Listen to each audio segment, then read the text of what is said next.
Ya. Umi teringat dengan firman Allah di dalam surat As-Saff, surat 61 ayat 6. Iya, oh iya. Ya. Umi langsung terjemah Silakan. ya. Ya, langsung Umi silakan. Dan ingatlah ketika Isa putra Maryam berkata, Hai Bani Israel, sesungguhnya aku adalah utusan Allah kepadamu, membenarkan kitab yang turun sebelumku, yaitu Taurat, dan memberi kabar gembira dengan datangnya seorang Rasul yang akan datang sesudahku, yang namanya Ahmad atau Muhammad. Maka tatkala Rasul itu datang kepada mereka dengan membawa bukti-bukti yang nyata, mereka berkata, ini adalah sihir yang nyata. Jadi kita ketahui sampai hari ini pun tetangga sebelah sono tuh tidak mengakui bahwa Rasulullah SAW itu sebagai nabi, apalagi nabi akhir zaman. Maksud Umi sebelah tuh siapa? RT 16 gitu Umi. lanjut Umi. Jadi ini kalau dengan RT 16 pasti ketawa deh tuh. Jadi jadi Umi tadi membacakan terjemahan daripada Quran surat As-Saff surat ke-61 ayat 6 ya Umi ya. Iya. Jadi ini ayat yang memang sepertinya kok bunyinya hampir mirip dengan yang ada di Bible ya Umi ya. Iya. Gitu ya. Oke, ya.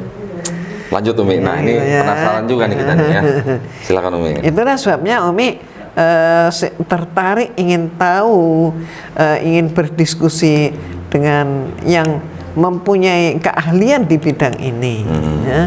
Jadi ini gimana sih sebenarnya maknanya Parakletos itu apa gitu kan ya? Iya. Karena kalau menurut Umi makna daripada Parakletos itu udah jelas ya, adalah seorang penghibur, adalah seorang penolong. Penolong, ya. Seorang gitu loh. Seorang ya, bukan seroh ya, Umi ya. Bukan seroh itu enggak ada. Iya. Ya. Nanti kita akan baca. Seorang itu kan berarti manusia dong. Manusia dong, karena ada badan, ada jiwa, ada fisik, ada ruh gitu kan ya. Seorang. Nah, siapa lagi nabi akhir zaman kalau bukan Rasulullah sallallahu alaihi wasallam. Ya. Maha benar Allah dengan semua firman-Nya. Tapi kok itu tadi tetangga RT berapa itu tadi? RT 16. Itu kan menolak itu ya. Ya, kalau menurut saudara kita yang Kristen kan dianggap bahwa Parakletos itu adalah khusus untuk Roh Kudus gitu. Pribadi ketiga daripada Trinitas. Tuhan. Nah, itu jadi ada perbedaan gitu Umi ya. Nah, monggo saya justru penasaran dengan materinya Umi ini Parakletos nih. Dari mana nanti Umi melihat atau aspeknya tuh bagaimana gitu Umi? Ya. Jadi kan begini, yang sangat mendasar adalah dalam beragama, ya tentunya kita hidup cuma sekali gitu ya. Tentu kita ingin memiliki agama yang benar-benar sumbernya itu dari Allah. Ya. Kitab sucinya memang betul-betul firman Allah. Allah yang maha kuasa dan Allah yang maha sempurna, Allah yang maha benar dan seluruhnya. Betul. Jadi bagaimana dengan firman Allah surat As-Saff ini kalau dikatakan itu Roh Kudus?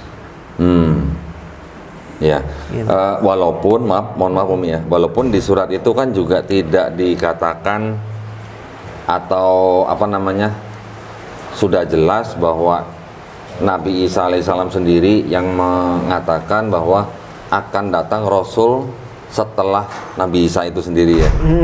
Dan jelas-jelas di situ disebutkan ada nama, namanya adalah Ahmad atau Muhammad. Kalau yang di Bible itu kan nggak ada nama ya Umi ya. Nggak ada nama. Hanya Parakletos gitu ya. Hanya Parakletos. Tapi kan seorang. Gitu. Nah, itu dia. Lanjut Umi, lanjut. Ya, sehingga karenanya sangat menarik gitu ya. Inti sarinya adalah jangan sampai kita ini memiliki sesuatu yang sangat bermakna, yaitu keimanan, yaitu agama, tapi ternyata pemahamannya kita nggak ngerti. Gitu ya. Jadi Umi ingin pas, ingin tahu benar itu ya. Iya, iya. Coba gimana? Oke, kalau dari Dondi gini Umi.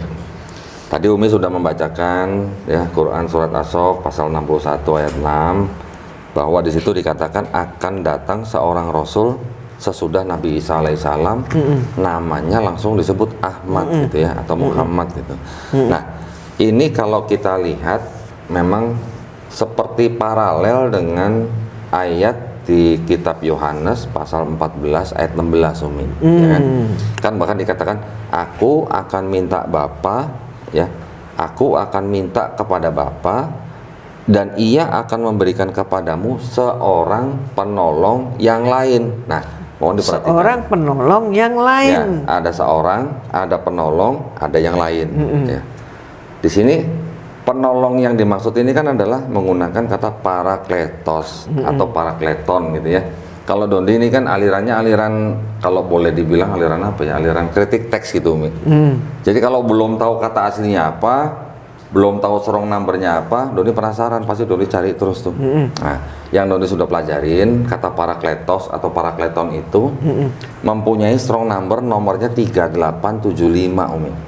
Nah, strong number itu adalah kan sebuah nomor-nomor yang dipergunakan dalam sumber mereka sendiri.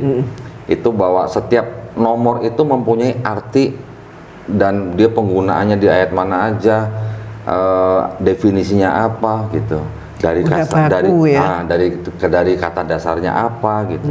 Nah, Dondi udah pelajarin bahwa kata penolong atau parakletos itu mempunyai strong number 3875. Nah, Dondi nanti akan tampilin Umi ya di sini ya.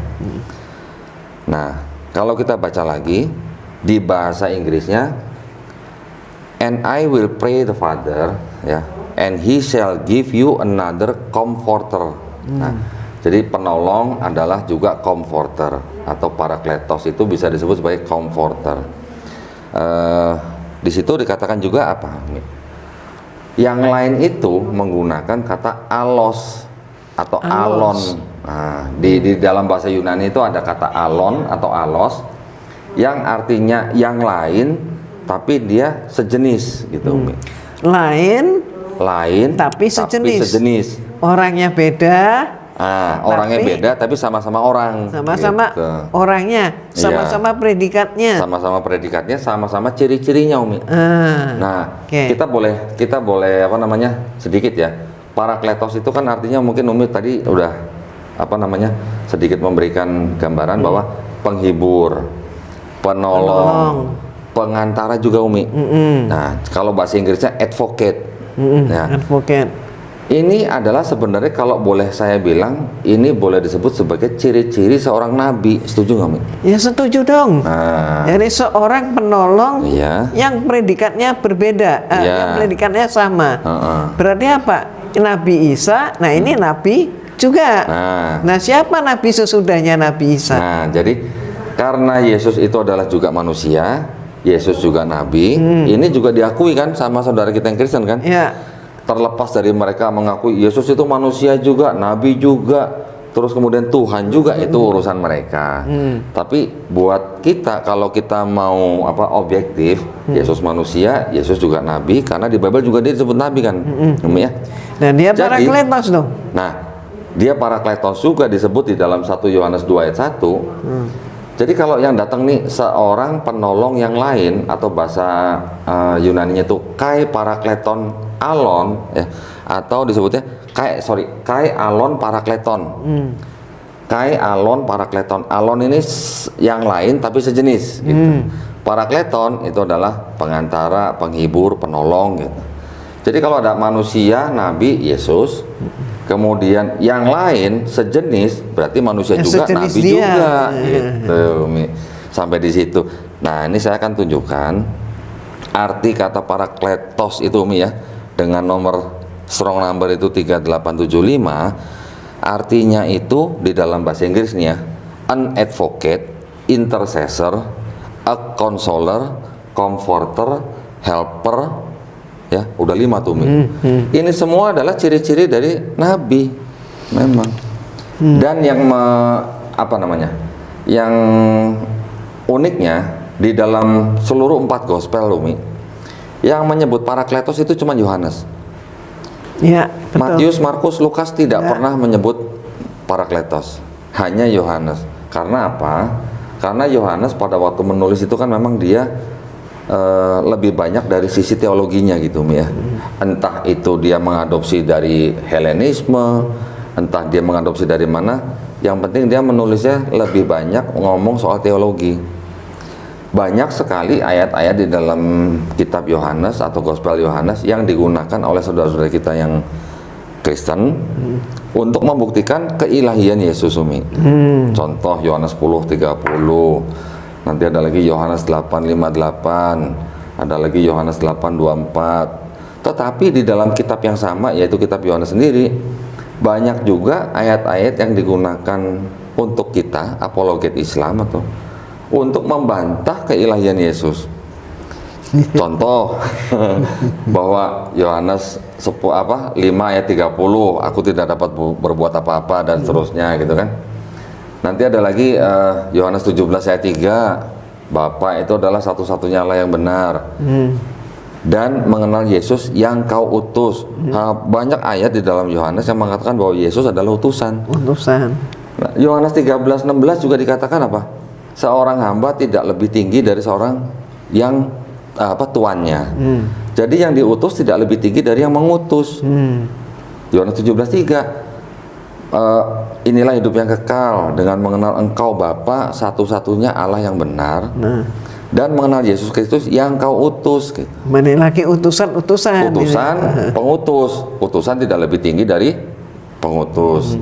Nah, jadi di dalam kitab Yohanes ini memang cukup unik, makanya dia tidak sama dengan kitab-kitab gospel yang lain.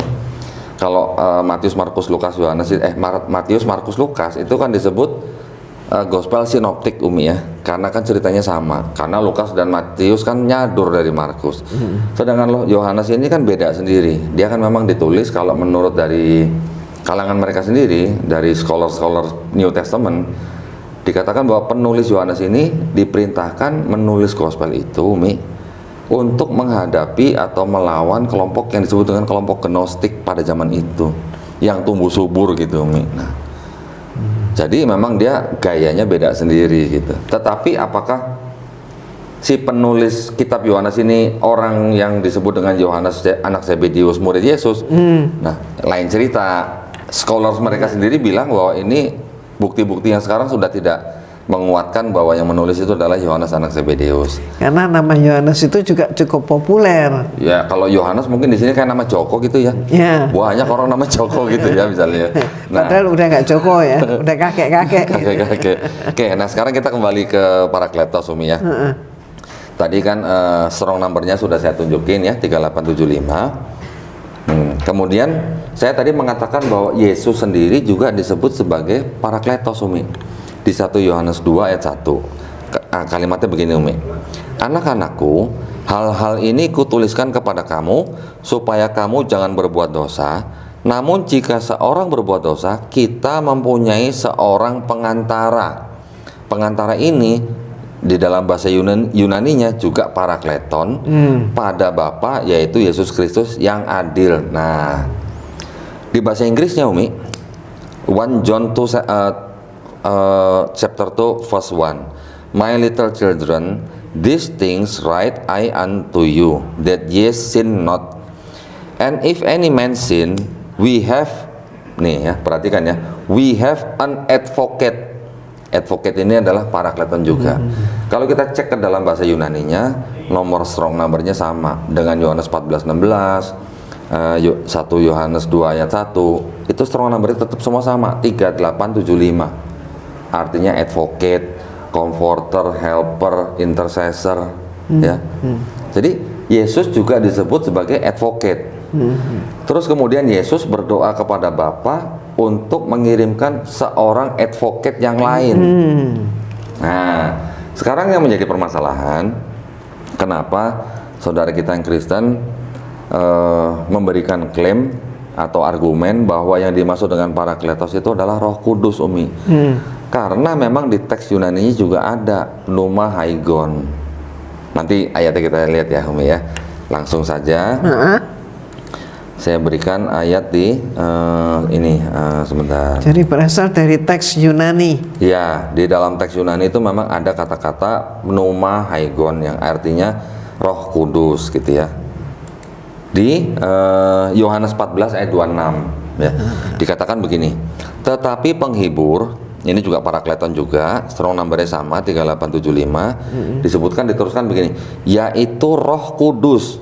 Nah, to pneuma to haigon, yang akan diutus oleh Bapa dalam namaku, dialah yang akan mengajarkan segala sesuatu kepadamu dan akan mengingatkan kamu akan semua yang telah kukatakan kepadamu.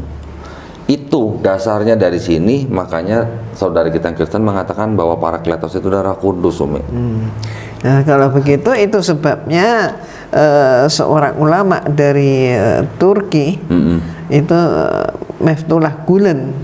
Jadi beliau menerjemahkan bahwa yang dimaksudkan Roh Kudus itu adalah Nabi Muhammad SAW.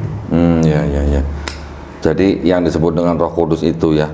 Tetapi kan itu berarti berlawanan atau tidak sama dengan perspektifnya Kristen bahwa Roh Kudus itu adalah pribadi yang ketiga dari Trinitas. Trinitas ya. Okay. Jadi kalau menyanggah gitu ya. Kalau menyanggah bahwa itu bukan Nabi Muhammad gitu ya, tapi itu Roh Kudus. Ya ternyata di Turki juga sudah ada penelitian ke arah itu yang menyimpulkan bahwa oke, kalau memang dimaksudkan itu Roh Kudus, ya siapa Roh Kudus itu? Kalau yang Doni lihat gini Umi, Doni juga pernah baca, tapi ini di abad-abad zaman dulu ya. Bahwa sebenarnya kata Parakletos itu sebenarnya sudah dirubah. Tapi ini klaim ya Umi ya, ini klaim ya.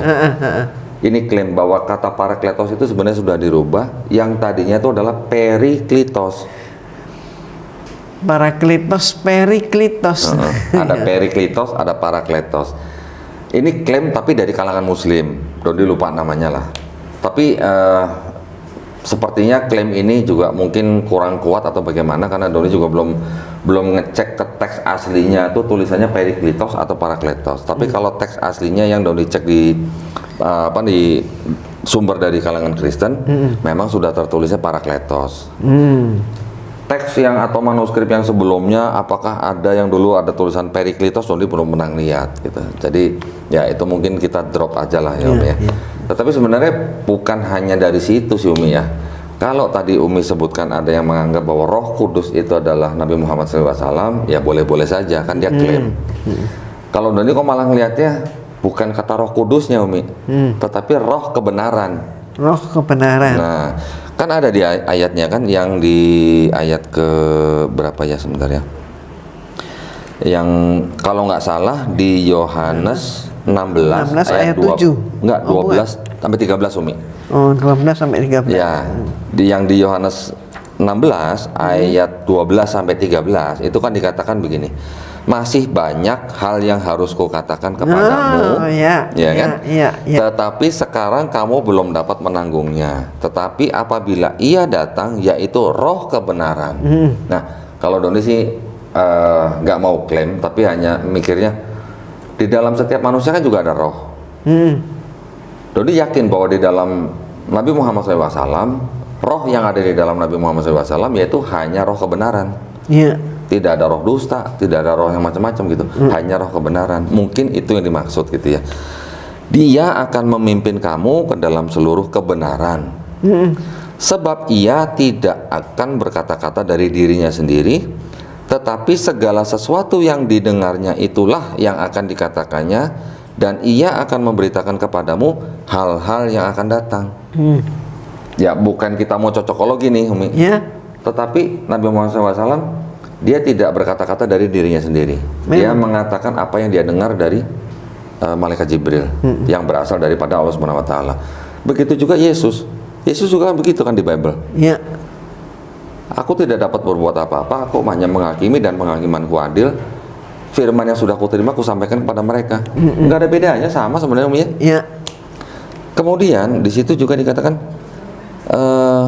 Ia akan memberitakan kepadamu hal-hal yang akan datang. Nah, ini luar biasa loh, Umi. Kita sekarang bisa mengetahui bahwa di dalam Quran tertulis kurang lebih ada 1000 ayat yang berhubungan dengan sains.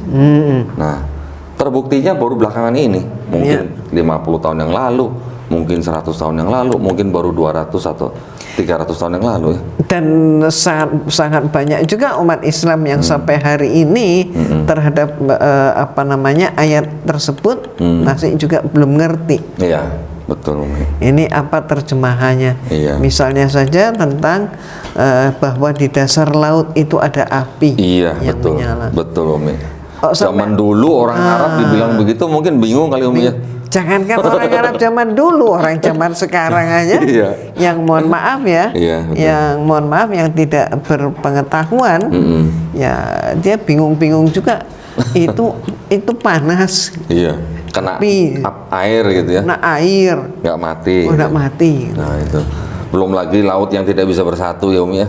Laut nggak bisa bersatu, coba. Masya Allah. Nah, kembali lagi tadi, Umi, ke Yohanes 16, 12, 13. Ada 2 poin, Umi, Don ini ya. Di dalam bahasa Inggrisnya tertulisnya gini, Umi. I have yet many things to say unto you, but ye cannot bear them now. Howbeit, nah ini tolong diperhatikan. Howbeit, ini ada kata ganti laki-laki, Umi. Howbeit, when he, pertama, the spirit of truth is come, he will guide you into all truth. Sudah 3 kali. For he, 3 ya, Umi ya, Ini 4 ini. shall not speak of himself. Kelima. 4 nih, Umi nih. But whatsoever he shall hear, that shall he speak, and he will show you things to come. Berarti ada 7 kata ganti he, yaitu untuk laki-laki di dalam ayat ini. Pertanyaan saya, apakah Roh Kudus itu laki-laki, Umi? Bagaimana? Karena dia bukan makhluk seperti manusia. Iya. Manusia itu punya badan, punya roh, Punya gender. punya gender. Ya, Malaikat apa? Roh Kudus kan enggak, Umi ya? Enggak. Mungkin kalau saya salah tolong koreksi ya. Malaikat Tapi juga enggak. setahu saya Roh Kudus itu tidak punya gender gitu. Enggak punya Umi. gender. Hanya orang menggambar-gambarkan aja bahwa Ya, visualisasi. Iya. Jadi, pertanyaan saya, apakah Roh Kudus itu laki-laki? Kalau memang dia bukan atau dia tidak punya gender, berarti apa menerjemahkannya salah atau bagaimana? Pertama itu. Kedua, Umi, kita tadi lihat bahwa he shall not speak of himself. Artinya dia tidak dapat berkata-kata dari dirinya sendiri. Kalau kan saudara kita yang Kristen kan menganggap bahwa Roh Kudus ini adalah pribadi ketiga dari Tuhan, dari Trinitas. Artinya kan Roh Kudus ini mempunyai hakikat yang sama dengan Tuhan. Sederhananya Roh Kudus juga adalah Tuhan kan gitu, Umi ya. Kalau Roh Kudus itu Tuhan, apa benar Roh Kudus itu tidak dapat berkata-kata dari dirinya sendiri? Apakah Tuhan tidak bisa berkata-kata dari dirinya sendiri gitu?